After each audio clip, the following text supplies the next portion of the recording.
आखिर कौन है श्याम सुंदर शर्मा? आखिर क्यों मथुरा की मार्च सीट श्याम सुंदर शर्मा के इर्द गिर्द घूमती है? आखिर क्यों 8 बार से विधायक रह रहे श्याम सुंदर शर्मा केवल 1 बार पराजित हुए?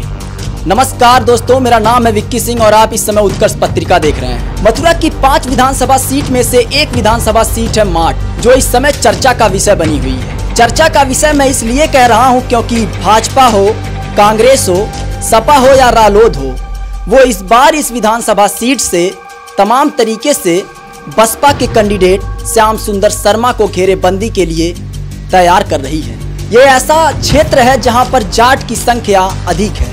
ऐसा माना जाता है कि यहाँ पर जाट की संख्या लगभग 1 लाख के पार है। ब्राह्मण मतदाताओं की संख्या यहाँ पर लगभग 55,000 बताई जाती है। आपको बता दें 2012 में जयंत चौधरी इस सीट से चुनाव लड़े थे और इस सीट से पहली बार श्याम सुंदर शर्मा पराजित हुए थे। हालांकि जयंत चौधरी यहाँ पर इस सीट को छोड़ने के बाद उपचुनाव होता है इस सीट पर और उसके बाद फिर से इस सीट पर कब्जा श्याम सुंदर शर्मा का हो जाता है। 2017 में फिर से श्याम सुंदर शर्मा एक बार फिर मैदान में बसपा कैंडिडेट बनकर आते हैं और दूसरे नंबर के रनर अप रहते हैं योगेश, जो कि रालोद पार्टी से आते हैं। बहुत कड़ाके की टक्कर होती है। 432 मतों से यहां पर बसपा के कैंडिडेट श्याम सुंदर शर्मा का विजय पताका एक बार फिर से लहराता है। आइए आपको सिलसिलेवार ढंग से समझाने की कोशिश करते हैं कि इस सीट पे इस बार ये मुकाबला क्यों और भी कड़ा होता नजर आ रहा है। ये जाट बाहुल क्षेत्र है, ब्राह्मण यहाँ दूसरे नंबर पे हैं और तमाम जातियों का सीधा समीकरण साधने की और सभी पार्टियां जद्दोजहद करती हुई नजर आ रही हैं। भाजपा के यहाँ पर कैंडिडेट रह रहे हैं राजेश चौधरी, वहीं सुमन शर्मा यहाँ पर कांग्रेस से प्रत्याशी हैं। संजय लाठर यहाँ पर सपा रालोद के गठबंधन में प्रत्याशी उतारे गए हैं। ऐसे में ये देखना दिलचस्प होगा कि इस विधानसभा चुनाव 2022 में कितना टक्कर ये तीनों पार्टियां अकेले इस दिग्गज को देती हुई नजर आएंगी, जो बसपा का कैंडिडेट है और लगातार 8 बार से विधायक है। 1989 से लगातार 8 बार विधायक रहना ये एक अपने आप में बहुत बड़ी उपलब्धि है, क्योंकि केवल एक बार 2012 में जयंत चौधरी जब चुनाव लड़े थे रालोद से, तभी ये केवल पराजित हुए थे। आइए आपको बताते हैं कि यहाँ पर इस बार जो चारों पार्टियां अपने प्रत्याशियों की लिस्ट जारी की हैं, उसमें कौन ज्यादा दमखम भरता हुआ नजर आ रहा है, किसकी क्या कमजोरी है और किसकी क्या मजबूती है। आपको बता दें कि यहाँ पर बसपा से श्याम सुंदर शर्मा को कैंडिडेट बनाया गया है, जो 8 बार से यहाँ पर विधायक रह चुके हैं। इनकी मजबूती इस तरीके से है कि जनता से लगातार संपर्क बनाए हुए हैं। लोगों से सुख दुख का शामिल होना इनका एक व्याख्यात माना जाता है। लेकिन इनकी कमजोरी ये है कि सत्ता से दूरी बनी हुई है और बहुत सारे विकास कार्य नहीं हो पाते हैं।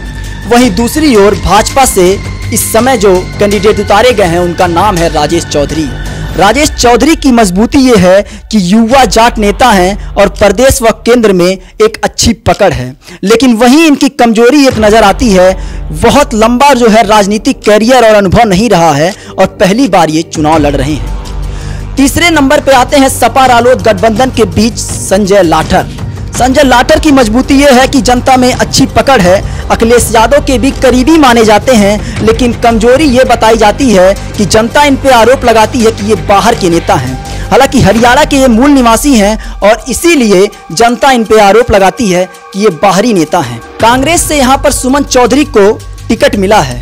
हालांकि प्रियंका गांधी जो लगातार कहती आई हैं कि अपने इस बार के विधानसभा चुनाव में 40% जो आरक्षण है वो महिलाओं को देंगी और सुमन चौधरी को टिकट देकर उन्होंने कहीं ना कहीं ये साबित भी कर दिया है। सुमन चौधरी का एक मजबूती ये है कि कुशल वक्ता हैं, शिक्षित होने के साथ साथ जो महिलाओं में एक अच्छी पकड़ रखती हैं।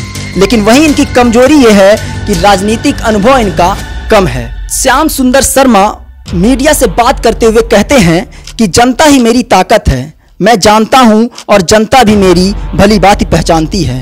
हम दोनों एक दूसरे के पूरक हैं। पिछले 5 साल में जनता से किया गया प्रत्येक वादा मैं निभाया हूं। लोगों के हर सुख दुख और दर्द में मैं हिस्सा बनता हूं। उनकी हर संभव मदद करता हूं।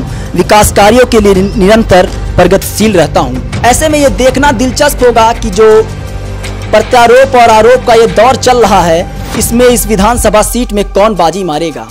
भाजपा का कमल खिलने वाला है या फिर सपा और रालोद का गठबंधन एक बार फिर से यहाँ पर परचम लहराता हुआ नजर आएगा, या फिर यहाँ पर बसपा जैसा हमेशा होता आ रहा है वो एक बार फिर से अपना हाथी चुनाव चिन्ह पर यहाँ पे एक बार फिर से विजय पताका लहराएगी, या फिर कांग्रेस अपना यहाँ पर पंजे को ऊंचा उठाती हुई नजर आएगी। ये देखना दिलचस्प होगा। तमाम छोटी बड़ी खबरों को देखने के लिए बने रहें हमारे साथ और देखते रहें उत्कर्ष पत्रिका।